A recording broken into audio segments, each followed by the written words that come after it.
BRS భవన్లో MLC Dasarathi Shravan మాట్లాడుతున్నారు. ఇప్పుడు ఆ లైవ్ చూద్దాం. ఖండిస్తా ఉన్నాం. వాస్తవానికి ఎన్నిక జూబ్లీ హిల్స్ ఎన్నిక రేవంత్ రెడ్డి గారికి జీవన్ మరణ సమస్య ఇది.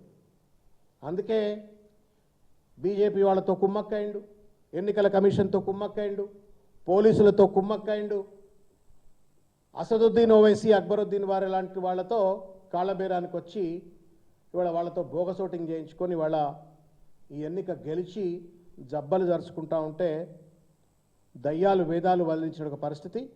జీవన్ మరణ సమస్య ఎందుకు అంటున్నాను అంటే ఈ పదవి ఈ ఎన్నిక కనుక ఓడిపోయి ఉంటే అనలిస్ట్లో కానివ్వండి లేకపోతే ఢిల్లీలో ఉన్న సర్కిల్స్లో అందరిలో కూడా ఒక మాట ఏంటంటే ఈ ఎన్నిక ఓడిపోతే రేవంత్ రెడ్డి పదవి ఊడిపోతుంది, ముఖ్యమంత్రి పదవి ఊడిపోతుంది అని చెప్పని తెలిసి ఎన్ని అడ్డమైనటువంటి ఒక దొడ్డిదారులు దొక్కాలనో అన్ని అడ్డమైన దొడ్డిదారులన్నీ దొక్కి ఈ ఎన్నిక గెలిచినటువంటి ఒక విషయాన్ని గుర్తు చేస్తూ ఉన్నాము. ఇంకొక విషయం ఏంటంటే చాలా సర్వేలు మీరు కూడా చూసుంటారు, మీడియా మిత్రులు చూసుంటారు, సోషల్ మీడియాలో కూడా సర్క్యులేట్ అయినట్టు సర్వేలు చూసుంటారు. రేవంత్ రెడ్డి నేతృత్వం వహిస్తున్నటువంటి ఒక కాంగ్రెస్ పార్టీ ప్రాబల్యం కంటే నవీన్ యాదవ్కు ప్రాబల్యం ఎక్కువ ఉండే. Percentage of people acceptance was more for Naveen than Congress party and Revanth Reddy.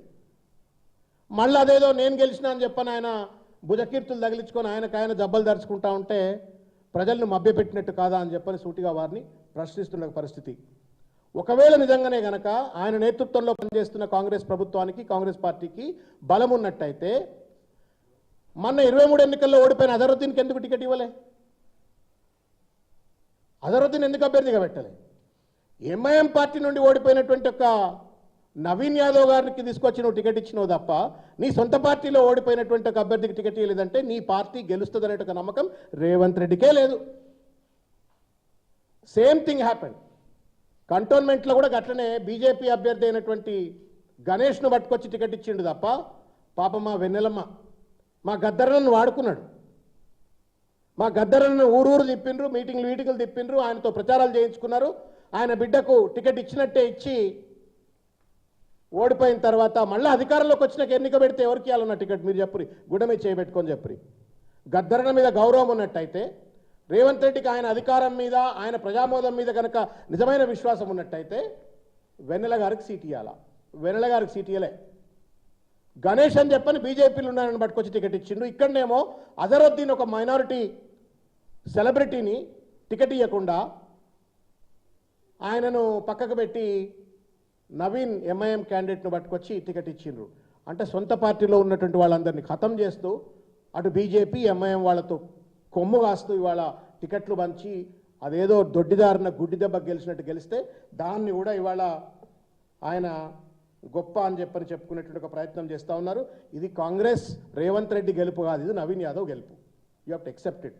ఇంత బోగసోటింగ్ జరిగినా ఇంత జరిగినప్పటికీ కూడా ఇది నవీన్ యాదవ్ గెలుపు. ఇది దానికి నేను గెలిచినా నా మోసాలన్నీ తూచైపోయినాయి, నా దోపిడంతా తూచైపోయింది, నా అవినీతి ఎంత తూచైపోయింది, నా పథకాల అమలును చేయకపోయినా కానీ ప్రజలు నన్ను మెచ్చిండ్రు అని చెప్పని రేవంత్ రెడ్డి అనుకుంటే పిల్లి కళ్ళు మూసుకొని పాలు తాగినట్టు ఉంటుంది తప్ప ఇంకొకటి కాదన్నట్టు ఒక విషయాన్ని నేను గుర్తు చేస్తూ ఉన్నాను. ఓడిపోగానే ఏందేందో మాట్లాడినాడు. 10 సంవత్సరాల అధికారంలో ఉన్న పార్టీ బీఆర్ఎస్ పార్టీ. నువ్వు 10 సంవత్సరాల అధికారంలో లేవు. పార్టీలు గెలుస్తాయి, ఓడిపోతాయి, మళ్ళా గెలుస్తాయి, మళ్ళా ఓడిపోతాయి. This is a continuous process. అంత మాత్రం చేత హరీష్ రావు గారి పైన దాడి, కేటీఆర్ గారి పైన దాడి, కేసీఆర్ గారు ఆరోగ్యం బాగాలేదని చెప్పని ఏది పడితే అది చిల్లరమల్లరగా మాట్లాడి మళ్ళీ మీడియా వాళ్ళని బెదిరించుడు, అదిరిచ్చుడు, ఎకసెక్కాలాడు, ఇదేం ముఖ్యమంత్రి పద్ధతి అండి? నువ్వు ఓడిపోలే కొడంగల్లా, మల్కాజిగిరి పార్లమెంట్ సభ్యుడిగా నువ్వు ఎన్ని కార్పొరేటర్లు గెలిచినావు చెప్పబ్బా? నేను కూడా కాంగ్రెస్లో ఉన్నప్పుడు మొత్తం 150 డివిజన్లలో పరమేశ్వర్ రెడ్డి, సోమశేఖర్ రెడ్డి ఆ ఇద్దరు స్వయం ప్రకాశిత లీడర్లు. వాళ్ళిద్దరు నీ వల్ల కాదు వాళ్ళు గెలిచింది, వాళ్ళ వల్లనే వాళ్ళు గెలిచిండ్రు. పవర్ఫుల్ లీడర్లు వాళ్ళిద్దరు, వాళ్ళు గెలిచిండ్రు. నీ సొంత పార్లమెంట్లో 44 సీట్లుంటే మొత్తానికి మొత్తం ఓడిపోతావు, డిపాజిట్లు రావు. నువ్వు వచ్చి మళ్ళీ వాళ్ళ గెలుపు గురించి అందుకే ఏమంటా ఉన్నానంటే ఒక గెలుపును చూసి వాపును చూసి బల్పు అనుకున్నట్టు అన్నట్టు ఒక విషయాన్ని గుర్తు చేస్తూ ఉన్నాను.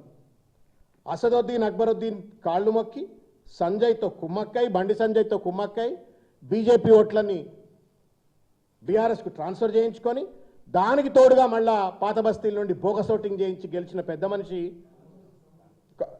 బీఆర్ఎస్ ఓట్లన్నీ కాంగ్రెస్కు, బీజేపీ ఓట్లన్నీ కూడా కాంగ్రెస్కు ట్రాన్స్ఫర్ చేయించుకొని బోగస్ ఓట్లతో గెలిచినటువంటి ఒక రేవంత్ రెడ్డి గారు తానేదో సాధించినట్టుగా చిల్లర మల్లర మాట్లాడిన ఒక మాటలను తీవ్రంగా ఖండిస్తూ ఉన్నాం. ఆయన నూరెల్కలు తిన్న పిల్లి తీర్థయాత్రలకు పోయిందట. సౌ చూహా కాయసో బిల్లి హజ్ యాత్రకు నికల్ పడే అన్నట్టుగా ఆయన రాజకీయ హిత సుభాషితాలు చెప్తా ఉన్నాడు. లాస్ట్ ఇయర్లోనే రాజకీయాలు చేయాలా,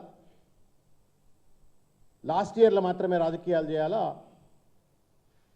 4 ఏళ్ళు పరిపాలన అభివృద్ధి గురించి మాట్లాడాలని చెప్పని ఒక చెత్త సంస్కృతికి కక్ష, కుట్ర, కార్పణ్యం, కుతంత్రం, లేనిపోని అపవాదులు, ఆరోపణలు, తప్పుడు కేసులు, వీటి ఆధారంగా 2 సంవత్సరాల పాటు పరిపాలన కొనసాగించిన చెత్త ముఖ్యమంత్రి ఎవరు అంటే రేవంత్ రెడ్డి గారు.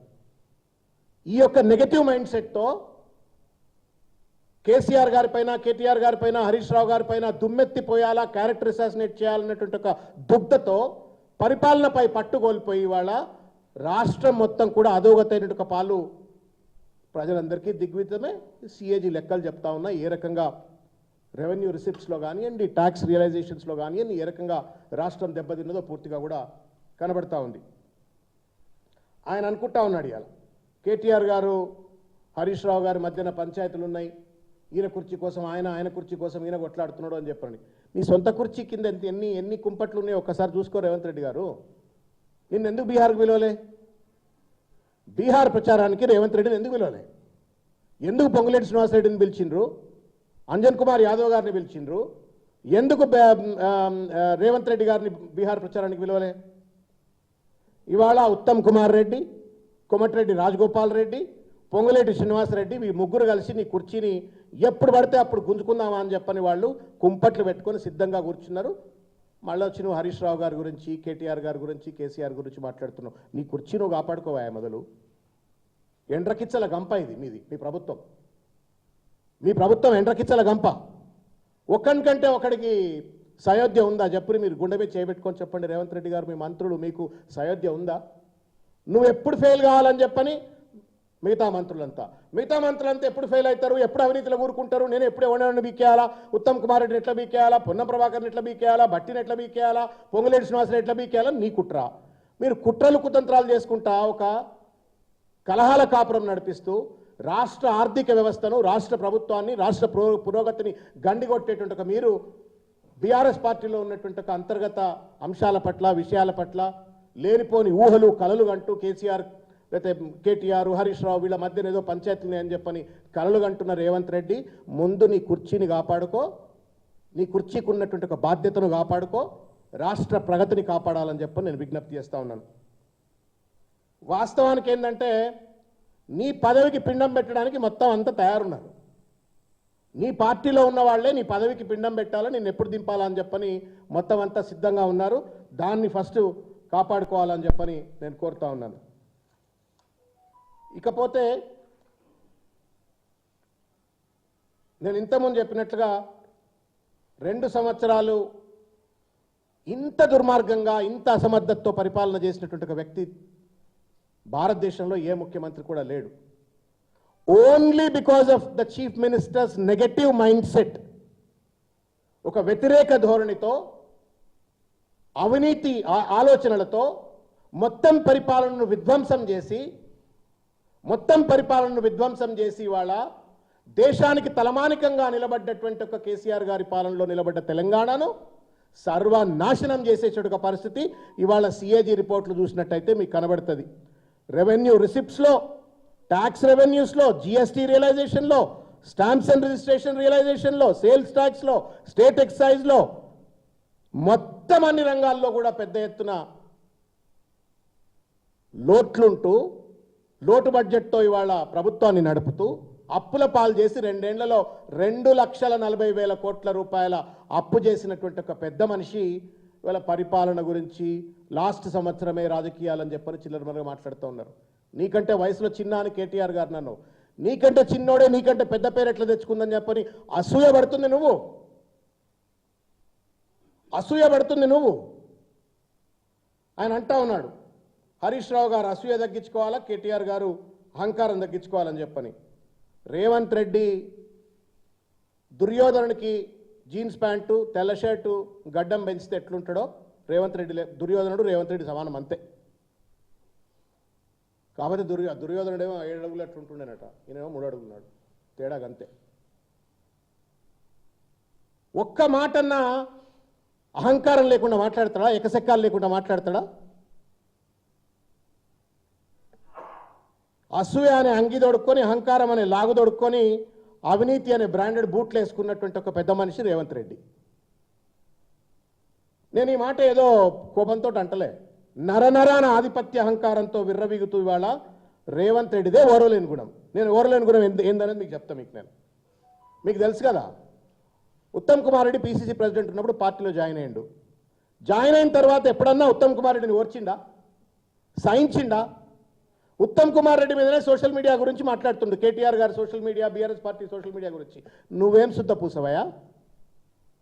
సపరేట్ సోషల్ మీడియా సెల్స్ డెన్స్ నడుపుకుంటా, నువ్వు సెల్స్ డెన్స్ నడుపుకుంటా. ఉత్తమ్ కుమార్ రెడ్డి నా పైననే నా పార్టీ వాళ్ళే కేసులు పెడుతుండ్రు, అది కూడా రేవంత్ రెడ్డి సునీల్ కనుగోలు ప్రేరేపితం అని చెప్పని కేసులు పెట్టినట్టు ఒక విషయం ఒక్కసారి గుర్తు చేసుకో.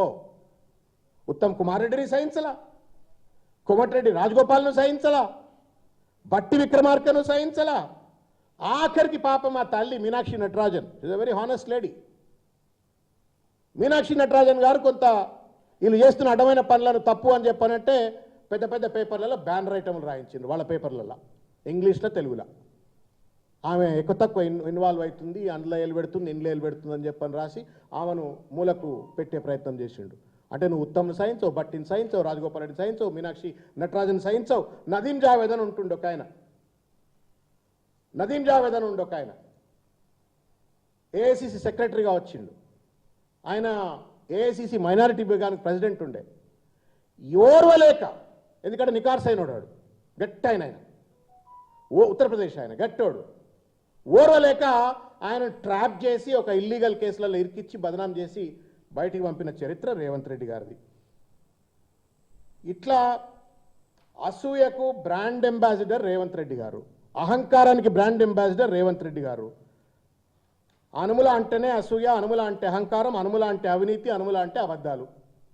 నువ్వు వచ్చి మళ్ళీ ఏదో సత్యగురుగి లెక్క రేవంత్ రెడ్డి గారు మాట్లాడుతూ ఉంటే బాధ కలుగుతూ ఉంది. భాష గురించి ఏం